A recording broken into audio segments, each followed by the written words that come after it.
सुना सुतीक्ष्ण महाराज ने कि राम आ रहे हैं हमारे आश्रम में, देखा नहीं अभी, आ रहे हैं। और दिशी अरु विदिश पंथ नहीं सूझा, को मैं कहा चलो नहीं बूझा। इधर भागते हैं उधर भागते हैं, अरे राम आ रहे हैं, अरे राम आ रहे हैं, मेरे प्राण वल्लभ आ रहे हैं, पागल की तरह बिना देखे ये हाल है। और सुतीक्ष्ण महाराज के अनंत गुना ऊंचा प्रेम जिसको प्राप्त है वो गोपियां रास कर रही है।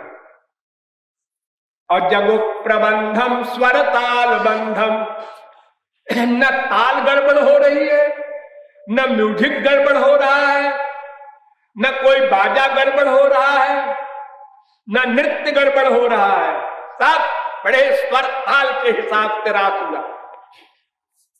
ये कैसे? सबसे अंतिम रस है प्रेमानंद में महारास,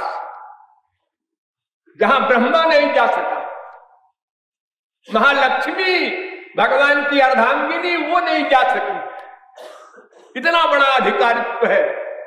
और वो श्याम सुंदर के गले में हाथ है, आलिंगन है उनका, चुंबन है उनका, और फिर भी कोई गोपी न कंप होता है उसको, न स्तंभ होता है, न बेहोश होती है कोई। क्यों?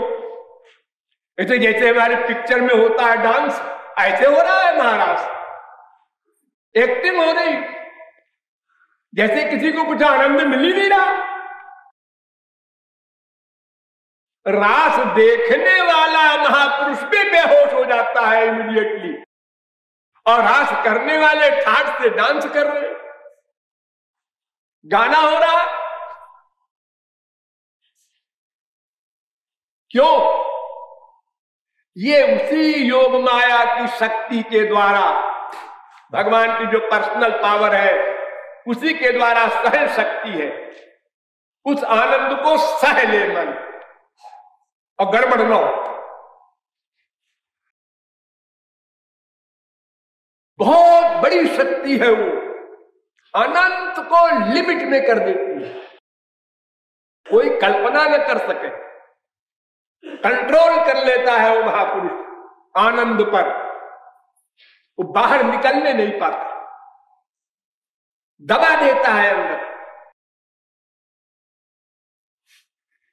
तो प्रेम लादिनी शक्ति का सारभूत तत्व जब पात्र हमारा बन जाएगा तब वो प्रेम हमको मिलेगा। उसके पहले प्रेम पाने के लिए प्रेम करना पड़ेगा। तो जो प्रेम पाने के लिए प्रेम करना है, ये हमारी ड्यूटी है। उसके हमने 3 लक्षण बताए कि प्रेमास्पद में गुण मत देखो, गुण दोष कुछ मत देखो, बस प्रेम करो। और अपनी कोई कामना मत रखो। ये 2 शर्तें प्रमुख हैं। तो उससे क्या होगा कि उसका लक्षण ये होगा, रिएक्शन, कि प्रतिक्षण प्रेम बढ़ता जाएगा। फिर चौथी बात, अविच्छिन्नम, प्रेम सदा रहता है, उसमें व्यवधान नहीं पड़ता। यहां कीर्तन में तो हम बड़े जोर के आंसू बहाए, राधे राधे किए और बाहर निकले और जरा धक्का लग गया किसी का, देख नहीं चलता अंधा। अरे ये क्या किया आपने? ये भूत राक्षस कहां से आ गया? क्रोध। वो प्रेम कहां गया जो सत्संग भवन में आंसू बहा रहे थे आप? इस राक्षस को क्यों बुला लिया आपने? क्रोध को। ये प्रेम नहीं। प्रेम निरंतर रहना चाहिए।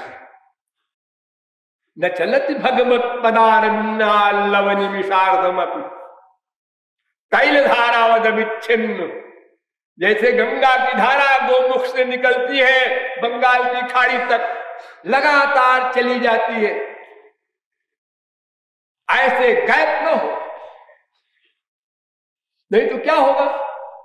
जैसे आपका गंदा कपड़ा है, आपने पानी से धोया, साबुन लगाया, एक बार थोड़ी मैल दूर हुई और फिर गंदगी में डुबो दिया, फिर साबुन लगाया, फिर गंदगी में डुबो दिया। तो ऐसे तो तुम अनंत काल तक साबुन लगाते रहो, कभी कपड़ा साफ नहीं होगा, निर्मल नहीं होगा। यानी भगवान से प्यार किया और फिर उसके बाद काम क्रोध लोभ मोह को बुला लिया, अंतःकरण में वो गंदा कर दिया, फिर आपने राधे राधे करके शुद्ध किया, फिर संसार संसार संसार करके गंदा कर लिया। यानी उसी मन से भगवान के लिए आंसू, उसी मन से संसार के लिए भी आंसू। बेटी विदा हो रही है, 2 आंसू वहां भागो, बाप मर गया, 2 आंसू वहां भागो। ये क्या कर रहे हो? अरे ये मन है गंदा कपड़ा, इसमें गंदगी दोबारा मत लाओ। संसार में लोग कहते हैं कमाना बड़ी चीज नहीं है, खर्च करना बड़ी काबिलियत का काम है। किसी को 1 लाख का महीना मिले और 1.5 लाख का महीना खर्च करे तो क्या हाल होगा उसका साल भर में? सब कोठी ओठी बिक जाएगी। हाँ? तो गमाओ मत, कमाओ चाहे थोड़ा। हाँ? अर्थात जिस मन से तुमने हरि और गुरु का चिंतन किया, उनको ला करके अंतःकरण में मन को धोया, शुद्ध किया, उस मन से अब संसार में अटैचमेंट न करो, संसार में ड्यूटी करो। ड्यूटी, देखो रसोईया खाना बनाता है साहब के लिए, बढ़िया खाना बनाता है,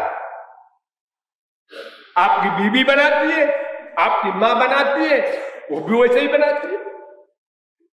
खाना खाते हैं, दोनों स्वादिष्ट एक सा है।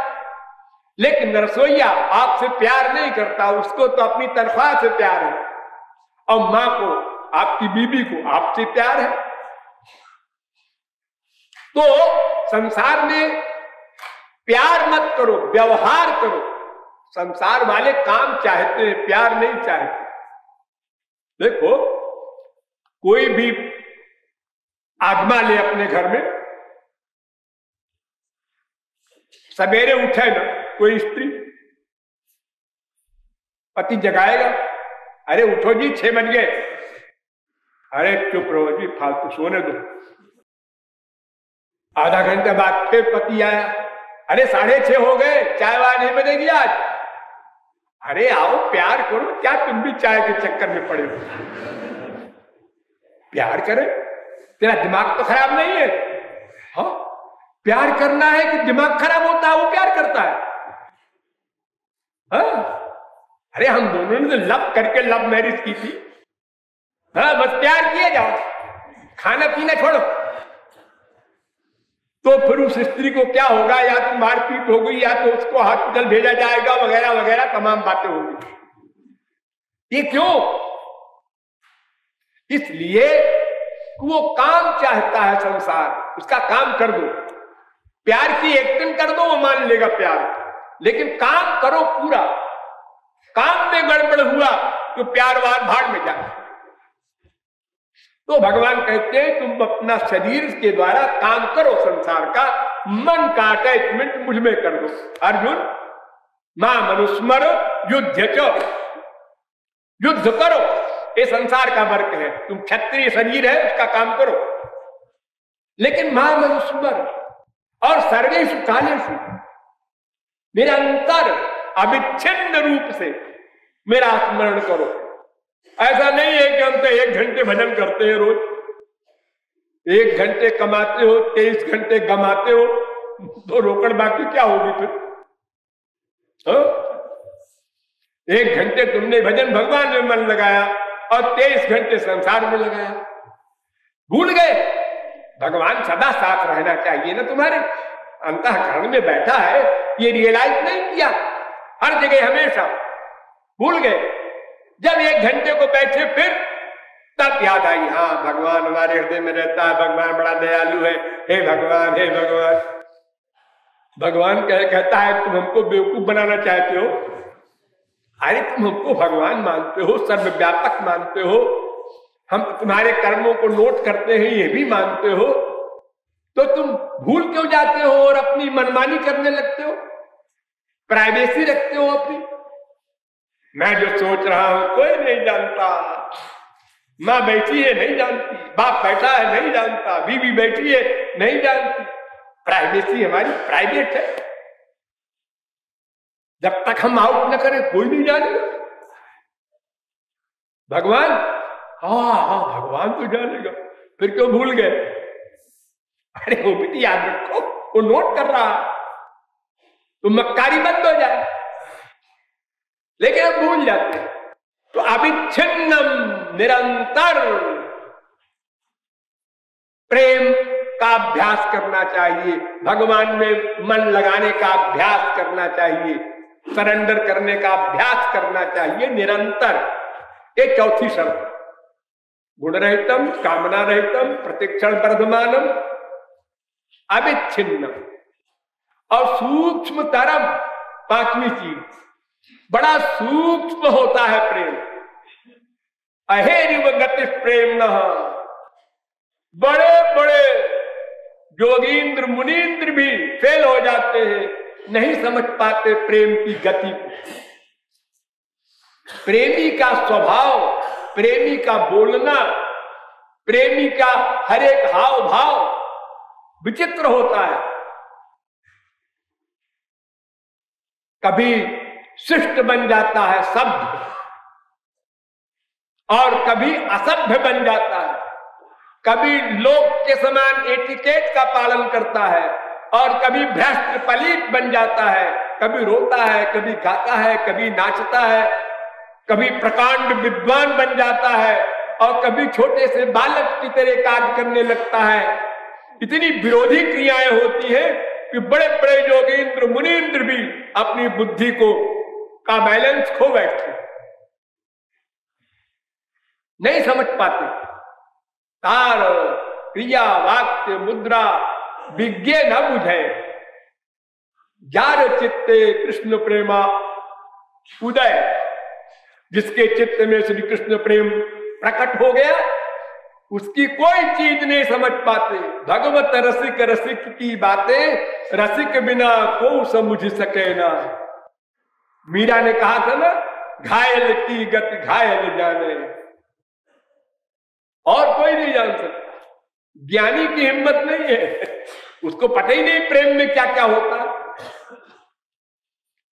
तो बड़ा सूक्ष्म होता है प्रेम।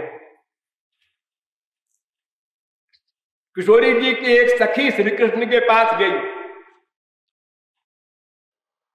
श्री कृष्ण ने पूछा, तुम्हारी स्वामिनी का क्या हाल है, कुशल मंगल है? कुशलम तस्या, तो गोपी ने उत्तर दिया, जीवती, जी रही है, जी रही है। अरे कुशलम पृच्छामि, अरे मैं कुशल पूछ रहा हूं। जीवती इत्युक्तम, बता तो दिया कि जी रही है। अरे कुशलम ब्रूहि, अरे तू पागल हो गई है, मैं पूछ रहा हूं उनका हाल चाल क्या है। कुशलम ब्रूहि, अरे बार बार ही पूछते हैं आप, कह तो रही हूं कि जी रही है, तो मृते, मैं कैसे कह दूं मर गई। श्वसिति, अभी सांस चल रहा है, सांस चल रहा है अभी, ये उनका हाल है।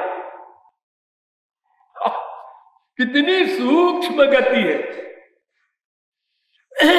वहां किसी की गति नहीं, किसी की बुद्धि नहीं जा सकती, स्वयं भगवान की बुद्धि फेल हो जाती है।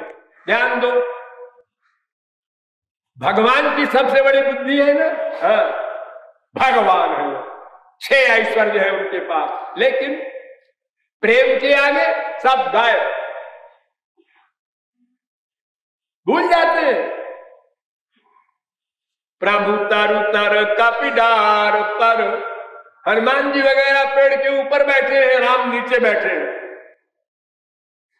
राम डांटते नहीं, मर्यादा पुरुषोत्तम है, उनको कहना चाहिए गधो ऊपर क्यों बैठे हो, नीचे आओ। अगर आप लोग जाके वहां आसन पर बैठ जाए तो मैं ऐसे बोलूंगा ना, है गधा ऊपर क्यों बैठा है। लेकिन राम भूल गए कि मैं भगवान हूं, और हनुमान जी वगैरह भूल गए कि मैं महापुरुष हूं, दास हूं। दोनों अपना अपना रूप, अपनी अपनी बुद्धि खो बैठे। हाँ, सबरी के बेल खाए जा रहे हैं झूठे। अरे क्षत्रिय हो, क्या कर रहे हो तुम? तो कहते हो मर्यादा पुरुषोत्तम है, यही मर्यादा है। अजी प्रेम के आगे मर्यादा फेल हो जाती है। और यहां कृष्णावतार में तो क्या दुर्दशा हुई है भगवान की। आप लोग सुनते पढ़ते बोलते हैं रोज, जरा सी छाछ दे करके और डांस करवा रहे हैं ब्रह्म से, नाचो। और फिर भी देती नहीं छाछ। इतनी देर नाच देखा, ठीक से नहीं नाचे।